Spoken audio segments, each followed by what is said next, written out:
आयुष, मैं आपसे पूछना चाहता हूँ, डॉक्टरी की पढ़ाई की, इंजीनियरिंग की पढ़ाई की, बीकॉम कर रहे हैं और अंत में आप आ गए आईटी, ये कैसे? सर एक्चुअली मैं सोचा कि ग्रेजुएशन करना चाहिए, फिर उसी के साथ ही मैं अपना फ्रीलांसिंग कर ही रहा था। तो फिर फ्रीलांसिंग करते करते घर की कुछ ऐसी कंडीशन बन गई कि पापा पहले डबल जॉब करते थे, जी जी। टेलरिंग भी करते थे, हमारा टेलरिंग शॉप था, और नाइट में सिक्योरिटी गार्ड की इसमें पापा जॉब करते थे। फिर पापा की तबीयत इतनी बिगड़ गई कि फिर पापा की जगह मुझे करना पड़ा। फिर अभी कुछ 2 महीने पहले मुझे जॉब का ऑफ़र आया एक आईटी कंपनी से, तो फिर अभी मैं जॉब भी कर रहा हूँ, मेरा एजुकेशन भी कर रहा हूँ और मेरा फ्रीलांसिंग भी कर रहा हूँ। जी जी, ओके। मैं आपके पिताश्री से पूछना चाहूँगा। ब्रह्मानंद जी, प्रणाम करता हूँ प्रणाम आपको। सर। अभी आपने देखा कि आपके सुपुत्र ने अच्छी खासी धनराशि जीत ली है, तो यदि आपको अपने पुत्र से कुछ मांगना होता तो क्या मांगते आप? सर वो मांगने से तो बहुत कुछ मिल गया। लड़के ने घर ले लिया, उतनी सी उम्र में फ्लैट ले लिया सर। जी। सारा बीमारी का खर्चा मेरा वही उठाता है, दवाई का से हर चीज़ से। मैं तो चाहता हूँ सर, भगवान से हर किसी को ऐसी औलाद मिले। हाँ।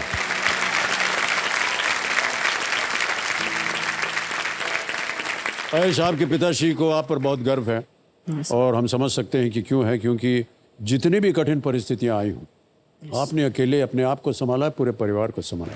सर थोड़ा सा बोलना चाहता हूँ। जी जी। आपका ज़बरदस्त फ़ैन हूँ सर मैं। 12 साल की उम्र में मैं आपको प्रतीक्षा में आया था, अभिवादन किए थे आपने संडे के दिन।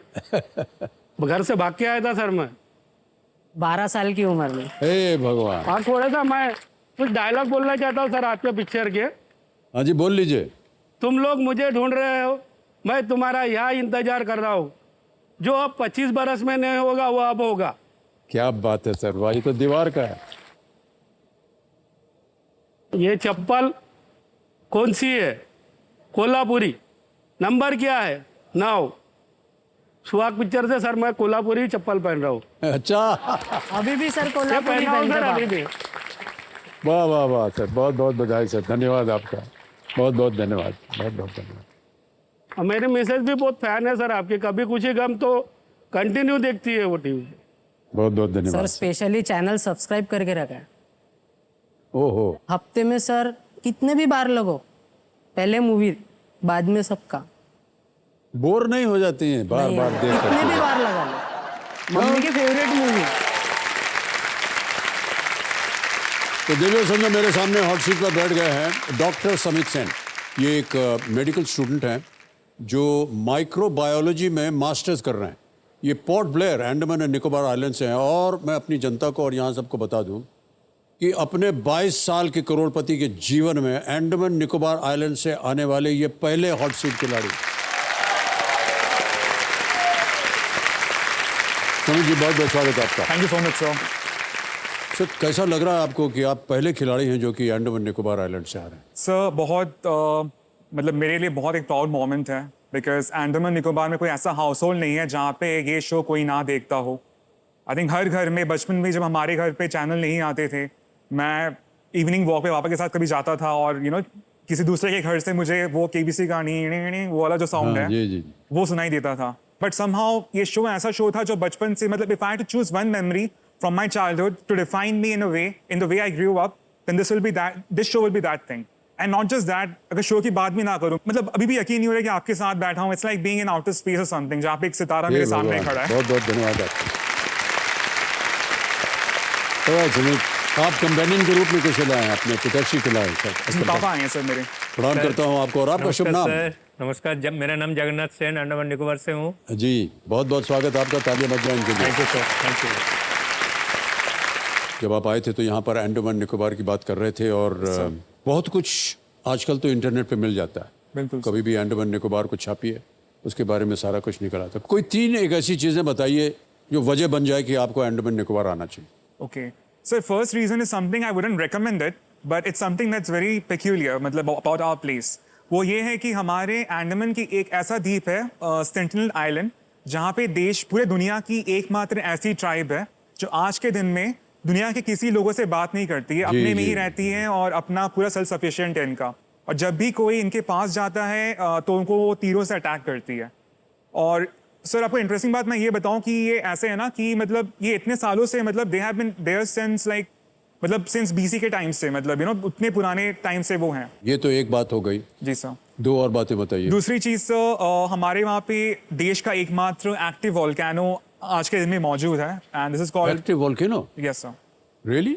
Yes sir. इसका नाम है बैरन आइलैंड एंड ये पूरे इंडिया में एकमात्र वोल्केनो है जो एक्टिव है। भले ही इसके eruption अभी उसमें नहीं हो रहे हैं, बट ये है कि हर 3-4 साल बाद में एक बार मतलब वो होता है विस्फोट और होता तब है बहुत वहाँ। ब्यूटीफुल साइट होती है। और इसके अलावा सर एक ये फैक्ट जो काफ़ी लोगों को नहीं पता कि हमारे अंडमान निकोबार आइलैंड्स में देश की आज़ादी से पहले नेताजी सुभाष चंद्र बोस ने आकर तिरंगा फहराया था। ये आज़ादी के 4 साल पहले की बात है और वो स्पॉट अभी रिसेंटली हमारे आइलैंड्स में आके मोदी जी ने 3 साल पहले इनॉग्रेट किया था। It's called the 1943 point. तो इस पॉइंट पे जब वर्ल्ड वॉर 2 चल रहा था ना, तो हमारे जब पास एक तस्वीर है उसकी। ओ यस सर, तो ये बहुत ही एक मतलब स्पेशल स्पॉट है जी जी। जहाँ पे पहली बार देश में तिरंगा फहराया गया था और ये आज़ादी के 10 साल पहले था। तो 4 साल पहले था, sorry. If you don't mind, like मैं बचपन से ही हम एक र्यूमर सुनते हैं कि कभी आप अंडमान किसी टाइम गए थे। हाँ मैं गया हूँ और डीप सी डाइविंग भी किया था, क्योंकि बोट से जाते हैं, छोटे छोटे आइलैंड्स मिलते रहते हैं बीच में, और कहीं भी रुक करके आप वहाँ पर बिल्कुल सर। डीप सी डाइविंग करें। इतना सुंदर कोरल होता है वहाँ का पानी और मछलियाँ, बहुत सुंदर है। और एक बार जो लोग वहाँ चले जाते हैं ना, फिर वो ऐसा लगता है कि यहीं पर बस से जाए, ऊपर आने का मन नहीं करता उनका, इतना खूबसूरत होता है वो। बिल्कुल सर। आमतौर पर हम देखते थे कि ये फार्मूला 1 के ऊपर अभी तो डॉक्यूमेंट्रीज बन रही हैं। हम सोचते थे यार डॉक्यूमेंट्री क्या हो गया, गाड़ी चल रही है और क्या है। बट जिस तरह से उनकी फिलॉसफी होती है, उनकी प्लानिंग होती है, और कैसे इनका संपर्क रहता है ड्राइवर के साथ, गाड़ी के साथ। आपका टायर गर्म हो गया, आपका इंजन ये हो रहा है, you know, come in for a break और व्हाटएवर। अनबिलीवेबल, कितनी टेक्नोलॉजी जाती है और कैसे वो प्रिपेयर। स्पोर्ट जो मतलब लोग कई बार सोचते हैं कि यार गाड़ी चल रही है, क्या मजा है, you know? उस सेंस में काफी लोग टेकअप नहीं करते हैं, लेकिन it's one of the most interesting sports out there. लोगों को मतलब F1 देखना चाहिए, एक बार आप समझ जाओगे तो फिर इट्स रियली इंटरेस्टिंग। बिल्कुल सही कहा आपने, बहुत ही अद्भुत खेल है वो। हाँ सर। ओके।